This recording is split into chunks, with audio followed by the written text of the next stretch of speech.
السلام عليكم، نتمنى نلقاكم الفيديو بصحة جيدة إن شاء الله. اليوم غادي نشارك معكم كيكة تفاح كتجي تبارك الله هشيشة ورطبة رطبة بزاف ومحمرة، وغادي نشارك معكم حتى الطريقة السريعة جدا والاقتصادية باش تحضري الكراميل المنزلي.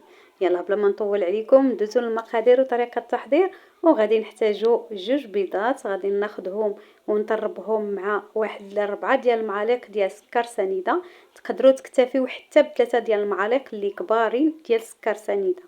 هنا من بعد ما كندير سكر سنيده غادي نمشي بنفس ديك الملعقه، غادي نمشيو بها بخمسة خمسة خمسة. يعني تقدري تسمي هاد الكيكه كيكه الخمس معالق. يعني غادي نديرو 5 ديال المعالق ديال الماء، 5 ديال المعالق ديال الزيت، 5 المعالق ديال الدقيق. يعني كيكه اللي سهله جدا بهاد المقادير وبهاد الطريقه هذه اللي شاركت معكم غادي تخرج لكم كيكه محمره تبارك الله، كتجي محمره وزوينه وقطنيه ما تشبعوش منها. بخمسة ديال المعالق من غير سكر سنيده. هنا سكر سنيده تقدري تضيفيه غير 3 ديال المعالق، لان باقي غادي نديروا لها الكراميل باش ما تجيكمش هكا حلوه بزاف. انا هنا درت 4، يعني الرابعه ما كتكونش عامره مزيان. صافي غادي نطرب الكل جيدا حتى كنحصل على واحد الخليط اللي متجانس. ومن بعد غادي نضيف الدقيق كيف ما قلت لكم، غادي نضيف 5 ديال المعالق ديال الدقيق. غادي نضيف فيه ساشيه ديال 8 غرام، وغادي ناخذ من الساشيه الاخرى غادي ناخذ 4 غرام، يعني كتخلي 12 غرام في هاد الكيكه هذه. صافي من بعد ما كنخلط الكل جيدا حتى كنحصل على واحد الكيكه اللي تقدري تكتبي بها هكا رقم 8.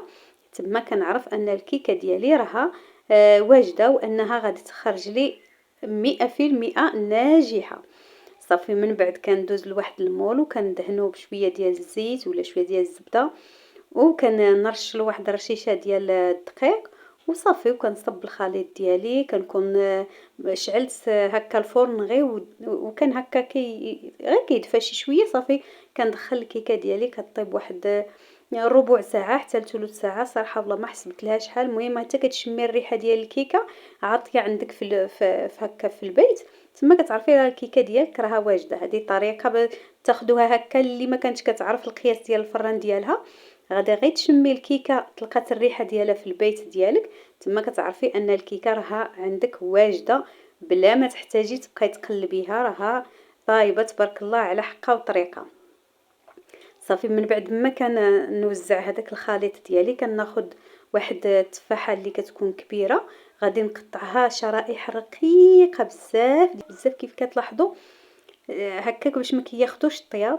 شوفوا البنات رقاقين بزاف، وهادو ما كيخليوكش غير كتغلظيه شويه ما كتكونش داخله، ما كيكونش داخل الطياب. كطيب الكيكه وما كيطيبش داك التفاح. بهذه الطريقه هذه كيطيب التفاح وكطيب حتى الكيكه وكيجي داك التفاح تبارك الله معسل وطايب على حقه وطريقه. صافي من بعد ما كنستف داك هكاك دوك الشرائح ديال التفاح كنستفهم، كناخذ واحد قياس نص معلقه هكاك ديال السكر سنيده، ندير شويه ديال القرفه وصافي. وكندخلوه للفرن حتى وكان كيوجد.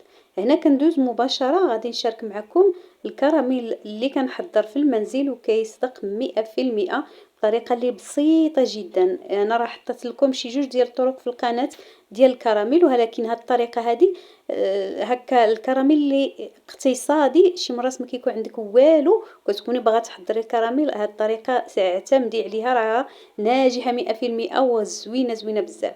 كناخذ واحد الكاس ديال السكر سنيده وكنخليه كيذوب مزيان هكا على نار مهيله حتى وكان كيولي كراميل. من بعد كناخذ واحد راس معلقه ديال الدقيق الابيض، كناخذ واحد هكاك جوج هذاك الشكلاط هذاك البنات راني حطيت ماشي زبده، هذاك راه شكلاط ابيض. راه غير حيت كان عندي جامد في الكونجيلاتور، كان دايب من قبل وكنت هكا جمعته في الكونجيلاتور، داكشي علاش بان لكم بحال هكاك. كناخذ قياس واحد 3 ديال الحبات ديال الشكلاط الابيض. ومن بعد كناخذ داك راس معلقه ديال الدقيق كنخلطها مع شويه ديال الماء، وكندير كلشي مع نص كاس ديال الماء. وكنبقى هكا نحرك حتى وكان كنحصل على هذا الكراميل هذا اللي كيجي كما قلت لكم رائع لا مذاقا ولا شكلا، وكيجي تبارك الله هكا ثقيل. راه هنايا سخون كنصايب به سخون، لهذا كيبان لكم بحال خفيف شويه، ولكن غير كيبرد كيجي تبارك الله رائع رائع جدا. هذه طريقه اعتمدوها للكراميل فاش ما تكونش عندكم هكا الياغورت ولا ما يكونش عندكم اللوازم الاخرى، راها طريقه ناجحه 100%. كنتمنى تنال الاعجاب ديالكم.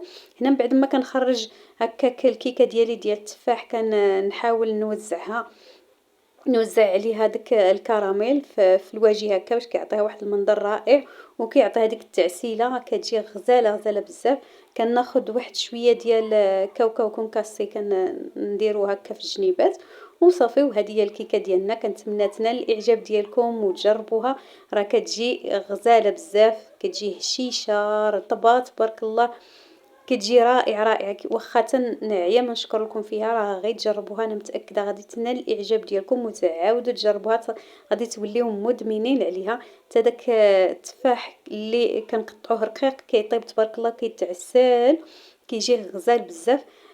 دابا ما بقى لي غير نقول لكم وصلت لنهايه الفيديو. كنتمنى ينال الاعجاب ديالكم، تجربوا هذه الكيكه، وخليتكم في امان الله وحفظه، والى اللقاء. باي باي.